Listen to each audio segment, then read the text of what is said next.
Our next and final review of the day is going to be for the film The Bride! Exclamation mark there. This is the second feature film from Maggie Gyllenhaal. Maggie Gyllenhaal, actress turned director there. She has already made her directorial debut with a movie called The Lost Daughter, which I like very much. I like that movie quite a bit there. I believe it's on Netflix. People can check it out. And in her second feature film here, it's all about a adaptation of the work of Mary Shelley's Frankenstein here, but kind of almost an extension of the work because it's focusing on the bride character, which the bride character didn't come into fashion until when they made the movie of Frankenstein and they did the sequel called The Bride of Frankenstein there. So yeah, so it has a little bit of a mix of both of those things there. Here, where you have the titular character of the bride, who is played by Jessie Buckley there. People might know Jessie Buckley. She's on fire right now. She's probably going to be Oscar winner Jessie Buckley Mhm. for her work in Hamnet there. So she's probably going to do that. But yeah, she's in Hamnet. She was also in that movie Men, the Alex Garland there. And of course, with the bride, you have to have, well, she's got to be the bride of somebody. You got to be the bride of Frankenstein. And Frankenstein in this is played by Christian Bale, who is, he calls himself Frankenstein. He calls himself Frank Mhm. there. So, you know, he took his master's name, his creator's name there. And the setting here, it's a little bit of a different setting than we typically see Frankenstein. It's 1930s there. And it's kind of like a Bonnie and Clyde thing. You see them kind of team up, kind of go on this little bit of a crime spree throughout the country there, from Chicago to New York, and trying to escape the prejudice of the society there, Mm. of them seeing them as monsters there. Yeah, is it about them escaping prejudice, or is it just about them causing chaos? Is it about her like doing this this feminist movement about hey ladies, get out from under the thumb of these oppressive men? Yeah. And I said, I don't know. And honestly, I don't think the movie does either. so there's been some comparisons with this movie thrown out there, of what this movie kind of is similar to. This has been a big comparison I've seen across the board. Is that so? It's kind of like if you take Joker 2, you take Poor Things, you take even maybe Megalopolis, the Francis Ford Coppola Okay. movie. Okay. First off, don't insult Maggie Gyllenhaal like that. This is a much better film than Joker 2. No, I like it better than Joker 2. I think it is better than Joker 2, but I think in terms of them trying to do a whole lot of Mhm. things, jamming it in here with the bride, it's also kind of also this quasi musical at some Mhm. points too in here. Now they don't sing. Christian Bale doesn't sing, and Jesse Buckley, Yeah, but but they there do. yeah, but there's, like, dance numbers which it's, like, hard to tell if they're supposed to be diegetic. Yeah, like there's moments that where they just bust down to dance. It's like, oh, okay, I Mhm. guess we're doing this Yeah, now. but it's like other characters in the scene with them start dancing as well. Yeah. So I think for me, it's kind of like Joker 2, Birds of Prey, Mhm. Megalopolis, and Poor Things. And if you put all those movies into a blender and you kind of spit them out, and then that's what you kind of get with The Bride. Like you said before, just of all the mix of like, it kind of tries to do like a Mhm. crime gangster film. It tries to do this feminist message in here, to be this feminist kind of movie here.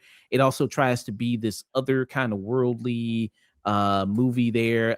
Is it a spoiler to say, like, with the Mary Shelley stuff, is that kind of a spoiler, do you think? A little bit. You see, like, hints of it in the trailer where because Jessie Buckley, she's playing 3 roles in this. She's playing, Ida, the woman she is before she dies, the bride, and as, like, the ghost of Mary Shelley. Yeah, so she has a lot, and she's swinging for the fences in this, and sometimes she hits, sometimes she doesn't. What were your thoughts on The Bride here? This felt like it was a case of, like, Gyllenhaal just gave her the notes of act insane and erratic. And that Mhm. was the only note that she got from Maggie Gyllenhaal. Just like And just I doing will you. and I will give credit where it's due because Jessie Buckley is great in this and is great at balancing the different identities that that the bride is fighting inside her own head. Mm, because, she'll start talking and then all of a sudden she'll start speaking in, the English accent of Mary Shelley and start just spouting off random words.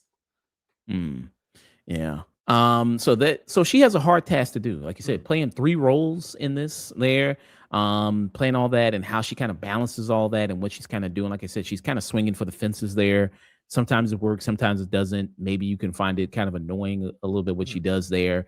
Um, and trying to do all this kind of different stuff and fit all this in here, I think it just becomes overstuffed. And it's mhm, very, I think, ambitious at what it's trying to do. But I think ultimately it fails to kind of live up to a lot of those themes there. Um, I could see somebody loving it. I've mhm. seen some people say like, "I loved it. Yeah. I thought it was awesome," and I see some people hate it, and I just kind of go like, "Yeah, I think I'm more on that kind of side there Yeah, with it." I'm kind of on that side too. It's like this is a movie that I wanted to love, and I really admire a lot of the artistry here. I think it's a well shot film. I feel like the performances from Jesse Buckley and Christian Bale, I feel like they are the reason to watch this. Um, how Gyllenhaal shoots a lot of this, I feel like it is, a very promising director. You see a lot of actors turn directors that don't have this strong of a voice, especially like in only their second feature film.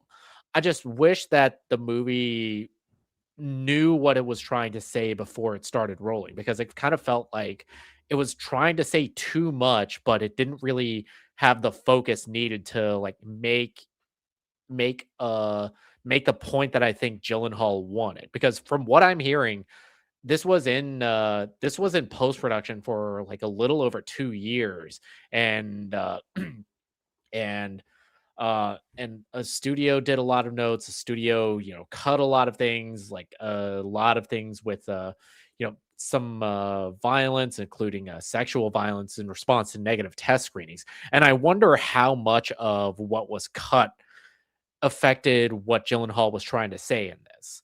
Mm, interesting.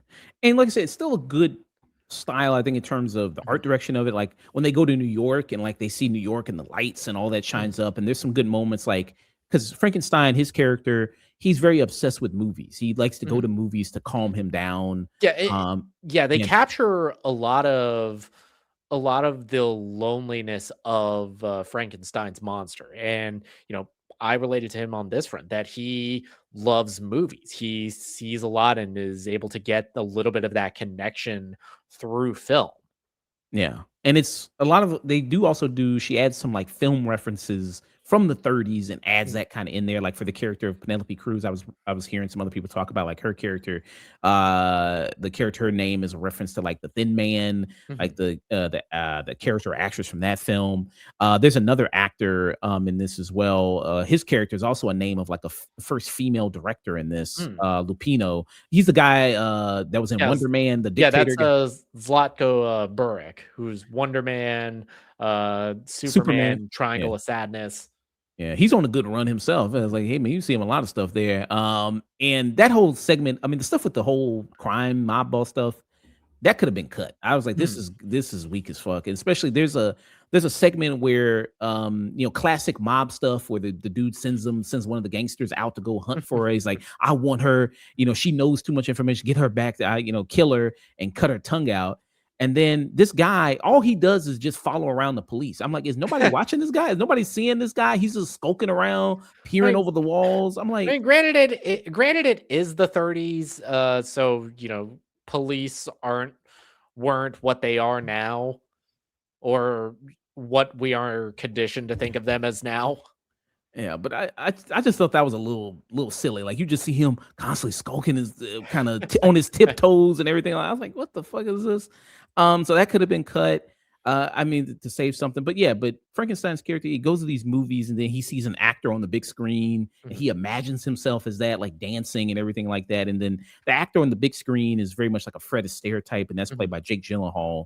Um, and then he even gets to eventually meet the character, the Jake Gyllenhaal character, Frankenstein, and it's like, that doesn't really go anywhere, really? I mean, I thought they would have more of a bigger mhm. kinda thing for it. I don't know, that kinda fell flat for me. What It kinda some of your thoughts there? Yeah, it felt like it was explored more in a different version of this. A different version of this would have, like, found a way to connect that with this kind of identity crisis that the bride is going through, but it really doesn't. Yeah. I mean, if I had to guess at what it's trying to say with that, of like maybe these kind of, you Maybe know, never meet your heroes, or like things aren't what they seem, because like throughout this movie Frank is like keeping what he knows about Ida from the bride. mm, He's like spinning these stories of like sweeping romance to her. yeah, could be. Like I kind of would have. My thinking of that is like that whole stuff with that is that maybe it's how men view kind of like this is the Mhm. ideal version of I who I have to be to attract, Mm, my desired mate. But it seems like, I mean, the bride kind of likes Frank for who he is and who he mhm. kind of what he does and protects her and everything like that. Like he doesn't need to be this Fred Astaire type guy and everything like that. I mean, at least I mean, I guess that's what it's kind of maybe going for. At least my interpretation of it. Um, and then, to talk about the F word, the feminism in it, Mm. which is a scary word for some people, that element of it. And so part of the movie, you even see a little bit in the trailer, is like she starts this whole kind of a little bit of a, they say like a revolution amongst women, and they Mhm. start dressing like her and they start doing it, but it's really only like a few women, it seems like you see them kind of do that. They copy her whole look and do that whole thing with that. Yeah, but Uh, it's only for a few scenes, and it doesn't really affect anything in the plot that the bride and Frank are going through in this. Yeah, so I was like, that kind of, again, that doesn't really go anywhere. It kind of falls flat. And then all the stuff of her trying to bring that into it. And also, she does like a Me Too type thing there. I don't know if Mhm. that's supposed to be a reference to the Me Too movement, or like she literally screams Me Too in it. I was like, that's a little weird, and a little maybe ham fisted. And the tone that is trying to strike with this movie of like, maybe if it was a little bit more dark humor-ish, because there's Mhm. some funny moments here in it, and then the way it ends as well of like, the song choice is like, what fucking tone are you really going for with this thing? I kinda was Yeah, like, it's kinda it's all over the yeah, place. that's kind of what I'm seeing with this. I feel like this needed another pass in the edit. It needed to really have the tone in mind prior to like when they started filming, or when they started putting stuff on the cutting room floor.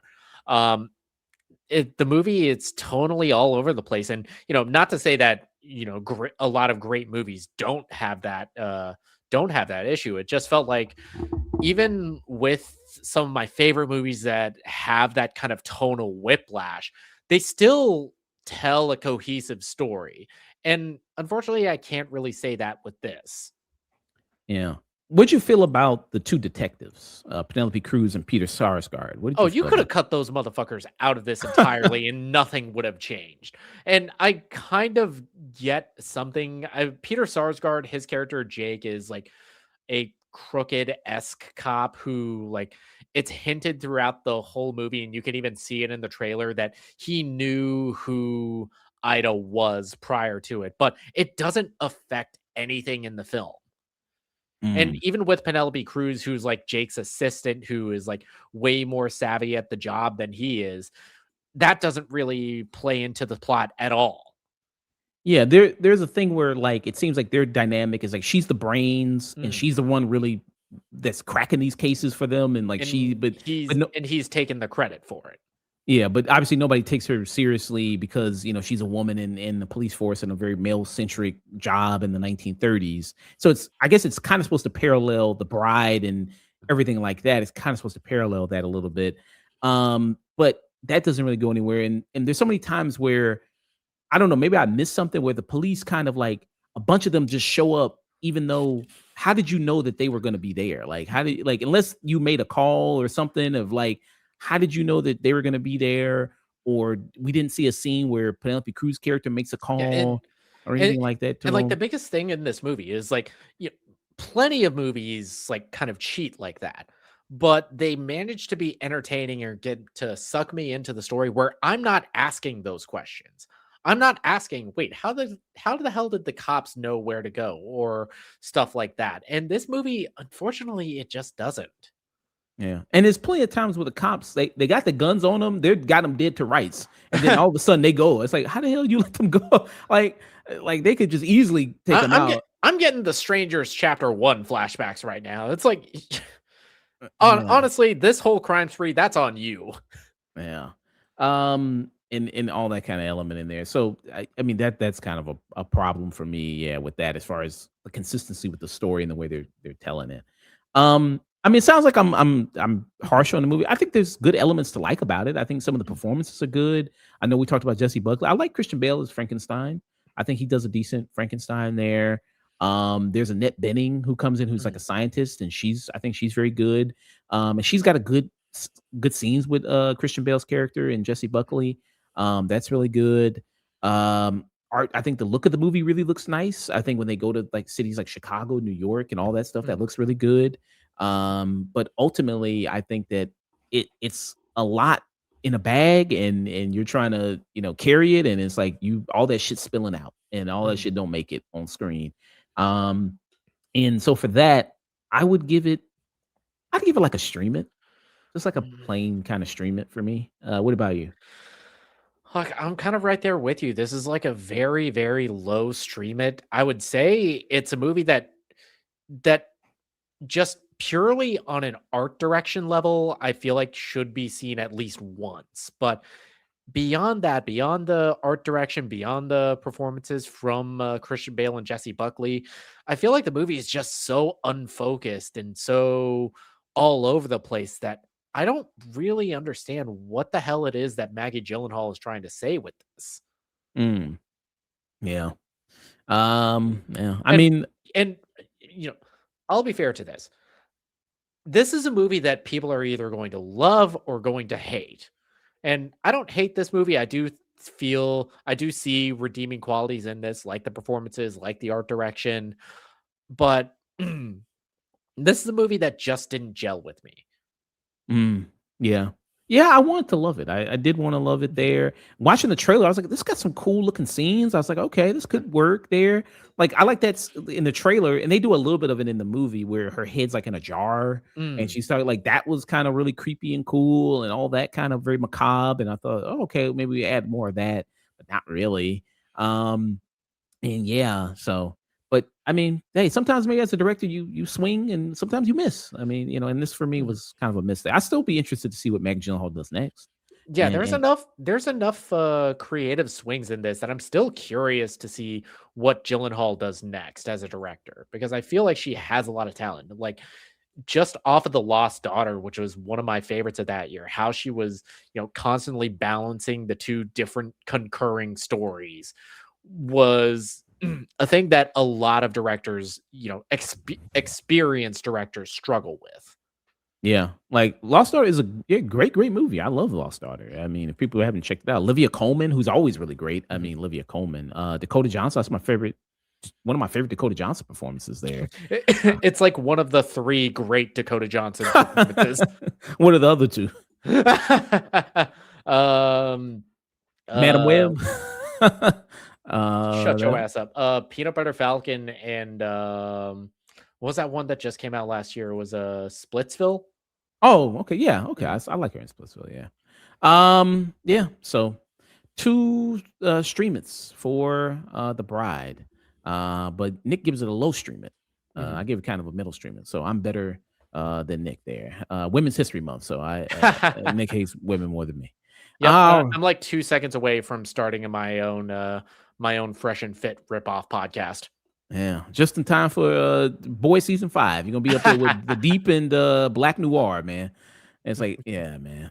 Um, I know. You raise a woman from the dead. Next thing you know, she'll want to vote. Yeah. Now women want to have agency and shit, man. What the fuck, man? Frankenstein gone woke, man. What happened to Frankenstein, man? Yeah, yeah. Raise your bride from the dead. All right, now get back in the kitchen, lady. Yeah. So that was our thoughts there on the film. Very good.